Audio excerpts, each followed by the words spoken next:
Hello all, welcome back to my YouTube channel. मेरा नाम आनंदिता है। आज जो हम रीडिंग कर रहे हैं वो बहुत स्पेशल है। आज हम एक रिलेशनशिप रीडिंग करेंगे। ओके। सो इस रिलेशनशिप रीडिंग में हम जो चीज़ें जानेंगे वो ये हैं कि आपके जो पर्सन हैं, आपके जो पार्टनर हैं, उनकी इंटेंशंस क्या हैं। Alright, that is the first thing. Second चीज़ होगी कि whether you should trust this person और नॉट। थर्ड चीज होगी कि ये रिलेशनशिप जो है आपके पर्सन के साथ बेनिफिशियल रहेगा कि नहीं रहेगा।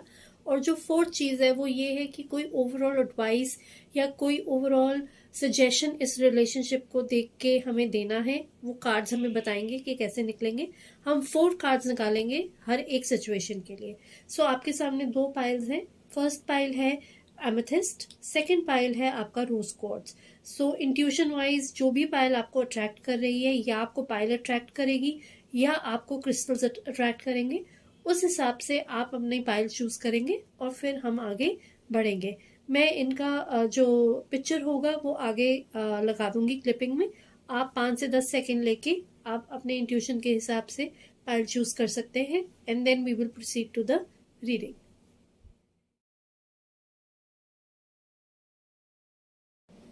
ऑलराइट, जिन्होंने भी एमेथिस्ट चूज किया है, जिन्होंने भी पाइल 1 चूज करी है, let's see what messages do we have for your relationship and what guidance do we get. Alright, so I will shuffle the cards and see what guidance is coming. Universe, please help me in giving guidance for people who chose pile 1.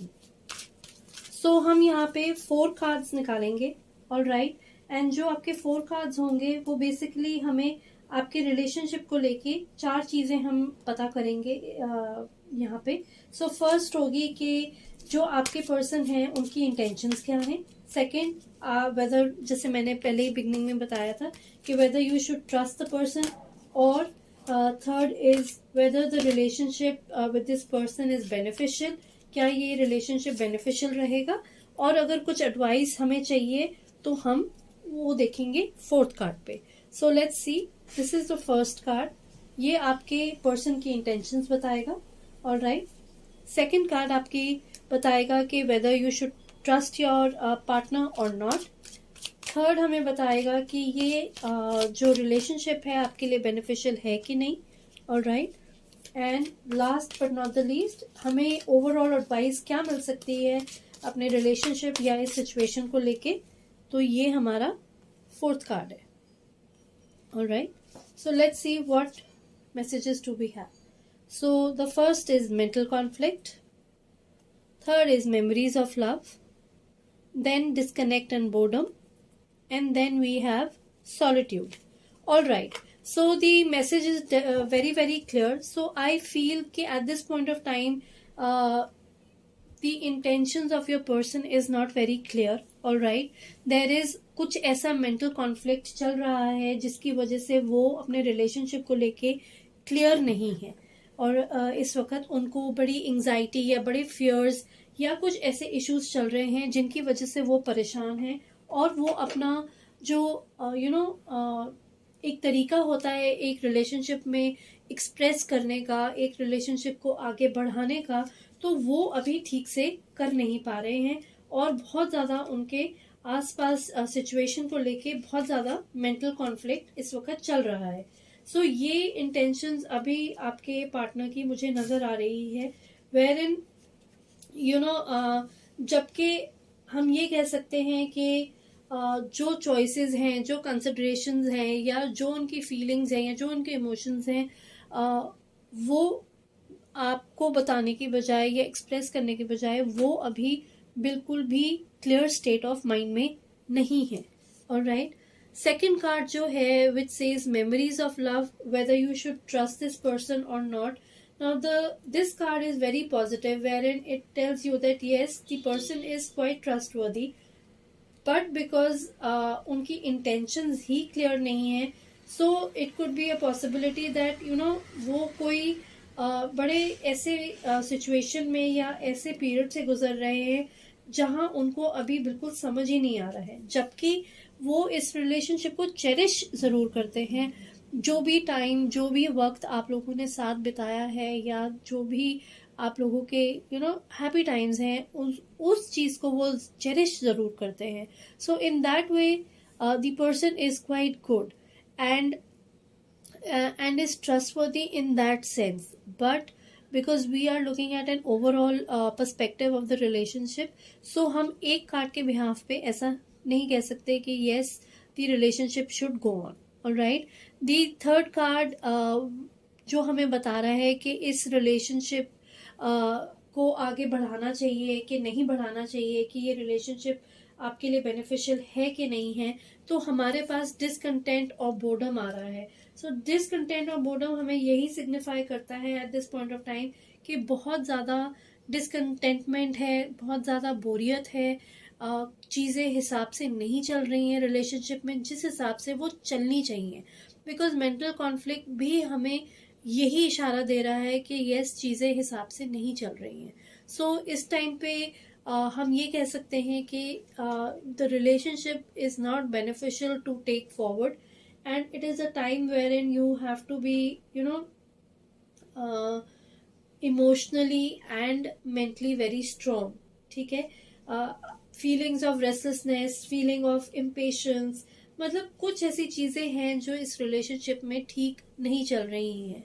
तो it's best के the relationship should be seen from a different point of view and see कि both the parties एक नतीजे पे पहुंचे और देखें कि क्या हो सकता है, क्या बेटर हो सकता है, या थोड़ा टाइम दें. बिकॉज द फोर्थ कार्ड जो है, जो कार्ड हमें एडवाइस दे सकता है इस सिचुएशन में, वो यही कह रहा है कि it is a time wherein which says solitude. It's a time wherein you have to really think from a different perspective. आपको एक स्टेप पीछे लेना है और देखना है कि कहाँ क्या चीज इस रिलेशनशिप में वर्क नहीं कर रही है, कहाँ क्या चीज आपके दोनों के बीच में वर्कआउट नहीं कर रही है. आपके या तो आइडियाज हो सकते हैं, आपके परसेप्शंस हो सकते हैं, मतलब there could be a lot of things जो मैच नहीं हो रहा है इस टाइम पे. एंड इसीलिए ये कार्ड हमें ये सजेस्ट कर रहा है कि it is best to really really take a back step and see the things from a different perspective and give it time. हो सकता है कि कुछ टाइम बाद जब आप ओवरऑल चीज़ें देखें तो आप समझ सकें कि yes, there were certain things which were not working in favor of the relationship. तभी ये सब चीज़ें आपके रिलेशनशिप में हो रही थी.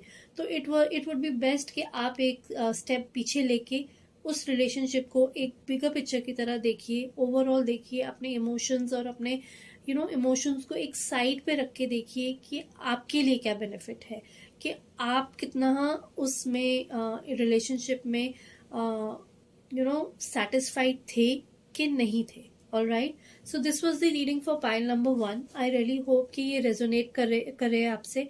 And do let me know in the comment section if it resonates with your situation at the moment or not. All right, so I really hope that you take something out of this reading, and that's it. Take care. Thank you. Bye bye. Hello pile 2. So this is your reading. So the people who chose the rose quartz, this reading is for you. Let's see what messages do we have for you. All right, so as I mention in the introduction पहले ही कि हम देखेंगे कि आपके person के intention क्या हैं. ऑलराइट, क्या आप अपने पर्सन को ट्रस्ट कर सकते हैं कि नहीं. थर्डली, कि ये रिलेशनशिप आपके लिए कितना बेनिफिशियल है. एंड फोर्थ, अगर कोई एडवाइस इस रिलेशनशिप को या सिचुएशन को लेके है तो हम वो देखेंगे. सो मैं यहाँ 4 कार्ड्स निकालूंगी for each question and let's see क्या मैसेजेस आते हैं. So universe, please guide me for pile number 2 for their relationships. Thank you. All right. So this is your first card. This is your second card. This is your fourth card. And this is your third card, and this is your fourth card. All right. So let's see. सो जो first card है वो हमारा temptation है. Okay, जो हमारा second card है वो है चूज वाइजली. ऑलराइट, जो थर्ड कार्ड है वो है हार्मनी, एंड जो फोर्थ कार्ड है वो है स्पिरिचुअल यूनियन. Alright, alright. सो पाइल नंबर 2, ये आपके कार्ड्स हैं. ऑलराइट. सो फर्स्ट कार्ड हमारे पास टेम्पटेशन का है. नाउ टेम्पटेशन का कार्ड जो है वो मुझे ये बता रहा है इंटेंशन वाइज कि आपके जो पार्टनर हैं वो बहुत मतलब प्लेजर को ज़्यादा इम्पोर्टेंस देते हैं अपने रिलेशनशिप में, और जो उनका क्या कह सकते हैं एक ध्यान है या जो एम्फोसिस है वो मटेरियल फिजिकल वर्ल्ड और प्लेजर की तरफ ज़्यादा है. ऑलराइट. सो अगर आप कोर्टशिप पीरियड में हैं या आपका रिलेशन अभी अभी शुरू हुआ है, सो जैसे न्यू लव बिगिन होता है, so there is a lot of attraction between two people. So at this point of time जो आपके पार्टनर हैं उनके जो इंटेंशंस हैं वो सिर्फ उसी तरफ हैं. Alright, there is a lot of temptation which is there. There is a lot of attraction which is there in the relationship. So at this point of time, उनके जो intentions हैं वो यही मेरे को बता रहे हैं कि लव जरूर है, बट उसके साथ साथ प्लेजर का भी बहुत बड़ा एक बहुत बड़ा रोल नजर आ रहा है मुझे इस टाइम पे आपके रिलेशनशिप में. सो इंटेंशन वाइज मैं देखूं तो वो ज्यादा शायद आपके साथ टाइम स्पेंड करने की कोशिश करते होंगे, which is a very good thing. Alright. And there is a lot of physical attraction as well. So that is one thing जो उनकी इंटेंशन पे मुझे नजर आ रहा है. राइट. सेकेंड कार्ड जो है वो हमें ये बता रहा है कि आपको उन्हें ट्रस्ट करना चाहिए कि नहीं करना चाहिए. नाउ इफ आई से जो कार्ड आया है वो है choose wisely. So the card is telling you that you have to at this point of time really see कि आपका relationship किस तरफ जा रहा है. Is it going towards love or is it going towards pleasure? Alright, but moving forward I do see that the relationship is moving towards love more than pleasure and more towards attraction. So मतलब ये हो सकता है कि yes आप you are the best judge in the relationship because you will be you are there inside the relationship. You are dealing with the person. You are there physically present with the person. So you would be knowing that how things would materialize. So at this point of time, you are yourself the best judge to see कि आप कितना comfortable हैं. Are you really liking the attraction and all the physical attraction which is going on, or are you enjoying that? That's a very important phase in everybody's life for a relationship. So आपको वो जज करना है कि आप क्या सोचते हैं एंड आप उस सेम लेवल पे हैं कि नहीं है. राइट. मूविंग फॉरवर्ड अगर हम कहें कि ये रिलेशनशिप कितना बेनिफिशियल है आपके लिए, so I have a card of harmony. So harmony हमें यही बता रहा है कि it's a very good relationship. Alright, it can become a very very good relationship बशर्ते कि ये सब चीजें ओवरकम हो जाएं and then the phase moves on to this level. So it's I feel कि ये एक phase है, beginning का phase है, या आप कह लो कि it's just it's a way of showing love to the other person. So that could be one of the things. Alright, so please take whatever is resonating with the reading. फिर जो third मैं आपको बोल रही थी कि whether this relationship is beneficial or not. So I do see that there would be a lot of harmony and there would be a lot of love and a lot of attraction and a lot of togetherness if the relationship moves forward.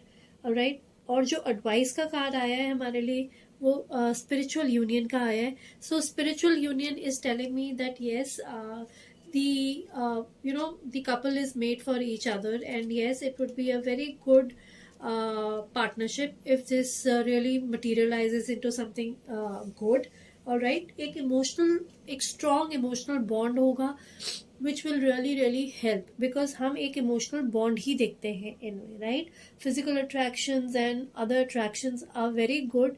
They are the foundation of the beginning of the relationship, but the main foundation जो होती है वो आपकी emotional bonding होती है, आपकी emotional strength होती है.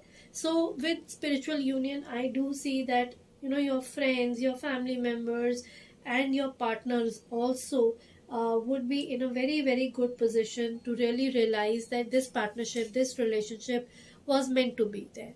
So the advice that we get is that yes, the overall the relationship would be very good. It's just a phase that is there. So I feel that once you are through this phase, or this this phase fades away, थोड़ा इसकी जो attraction है वो थोड़ी कम अगर हो जाती है, तो ये लेवल आने में टाइम नहीं लगेगा.